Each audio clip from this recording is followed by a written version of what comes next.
దైవవాక్య ప్రత్యక్షతలు, ప్రభు స్వస్థత కార్యం, పరిశుద్ధాత్మ అభిషేక ఆరాధనల కొరకై ఆధ్యాత్మిక మహోత్సవాలు 2014 జనవరి 23, 24, 25, 26వ తేదీలలో ప్రతిరోజు సాయంత్రం 5 గంటలకు PWD గ్రౌండ్స్ విజయవాడ. 47 సంవత్సరాలుగా లక్షలాది జీవితాలలో ఆధ్యాత్మిక నైతిక చైతన్యం కలిగిస్తూ ధార్మిక సేవలు అందిస్తున్న శ్రీ గుళ్ళపల్లి మోజిద్ చౌదరి గారి సందేశాలు.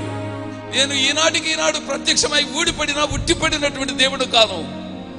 ఆది సంభూతుడనై సకలమునకు ఆదియు నేనే అంతమును నేనే. దేవుడు ఈ మాటల్లో ఉన్నాడు. దేవుడు వాక్కు రూపంలో ఉన్నాడు. దేవుడు వాగ్రూపి అయి ఉన్నాడు. అభిషేక ఆరాధికులు, వాక్యోపదేశకులు పాస్టర్ అల్లూరి విశ్వప్రసాద్.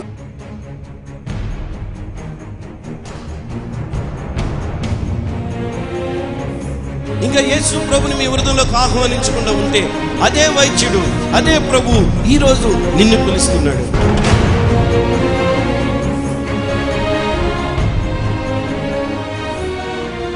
మధులత గారు ఆ సమస్యను పరిష్కరించుకోవడానికి ఎక్కడికి పరుగు పెడుతూ ఉన్నారు, ఎవరి దగ్గరకు వెళ్తూ ఉన్నారు, ఎవరి దగ్గర మీ సమస్యను గోడు చెప్పుకుంటూ ఉన్నారు, ఎక్కడ ఊడిపోతుందో, ఎక్కడ ఈ పరువు పోతుందో, బజారు పాలవుతుందోనని ఆందోళన చెందుతూ బిక్కుమంటూ భయంతో ఈ భక్తి జీవితాన్ని జీవిస్తూ ఉన్నట్లయితే అక్కర్లేదు అటువంటి జీవితం మనకి. ప్రేమతో ఆహ్వానించేవారు మరణాత టెంపుల్, గాయత్రి నగర్, విజయవాడ.